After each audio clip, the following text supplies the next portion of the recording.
Today's highlighted coin is the 2025 Exter's Pyramid.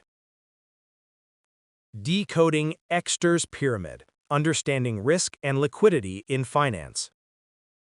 Anyone involved in the fields of finance or economics is familiar with Exter's Pyramid, but many do not know much about the man, named John Exter, who devised this simple representation of the inherent risks and liquidity within certain class assets.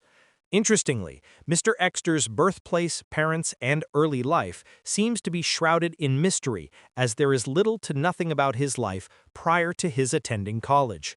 Although it may be surmised that he was born in Massachusetts, as he was a longtime member of the Pilgrims of the United States. What we do know about Mr. Exter is that he was born in the United States on September 17, 1910. He attended the College of Worcester in Worcester, Ohio, and upon graduation in 1932, he did postgraduate work at the Fletcher School of Law and Diplomacy in Medford, Massachusetts. In 1939, he attended Harvard University in Cambridge, Massachusetts, and completed his graduate work in economics. As an adult, he lived through the stock market of 1929 and the Great Depression, both of which defined his conservative views on finance and the economy. He believed that economic prosperity could not be attained by printing more money, and he was in many cases the sole voice in opposition to the Keynesian view, which espoused deficit financing as a way to produce full employment. He firmly believed that printing more money than the country's gold reserves could back would backfire. During World War II, 1939 to 1945, John Exter was employed for a short time at Massachusetts Institute of Technology. He then joined the Board of Governors of the Federal Reserve as an economist.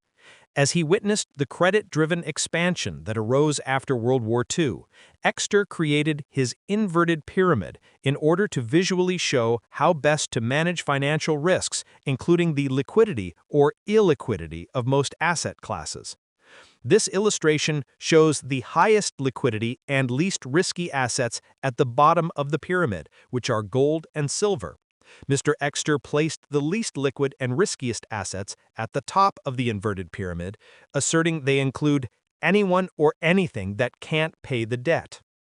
In 1948, Mr. Exter was on loan to the government of the Philippines as their Secretary of Finance in order to establish their banking system. His next assignment was to Ceylon, Sri Lanka, where he helped establish its central bank, becoming their first governor of their central bank, serving from 1950 to 1953. In 1953, he joined the World Bank and was appointed division chief for the Middle East at the International Bank for Reconstruction and Development. Mr. Exter returned to the Federal Reserve System in 1954 as Vice President of International Affairs, which included banking and precious metals operations. In 1959, Mr. Exter left the Federal Reserve for the last time and joined the largest bank in America, the First National City Bank, which later became Citibank. In 1960, he was promoted to senior vice president in charge of the bank's relationships with foreign central banks and foreign governments. In 1971, when his prognostications proved correct due to the overprinting of money, the dollar became unstable. This caused the USA to abandon the gold standard, and during the resulting rush to gold, all of Mr. Exter's personal gold assets doubled in value. Mr. Exter retired the following year and began a private consulting firm. Although John Exter's influence during his life as a revered economist has had long-term and productive ramifications within the banking industry, he is best remembered for Exter's Pyramid, which has proven to be an invaluable tool for investors.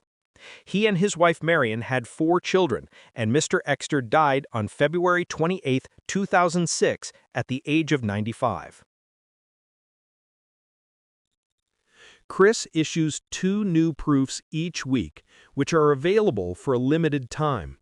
These proofs come in a presentation box with a certificate of authenticity as shown here. They are also available in BU or Brilliant Uncirculated, which are only stamped once, and they come in copper as well. You can check out all of Chris's Silver Shield proofs and all things Silver Shield on Chris Duane's SilverShieldCoins.com.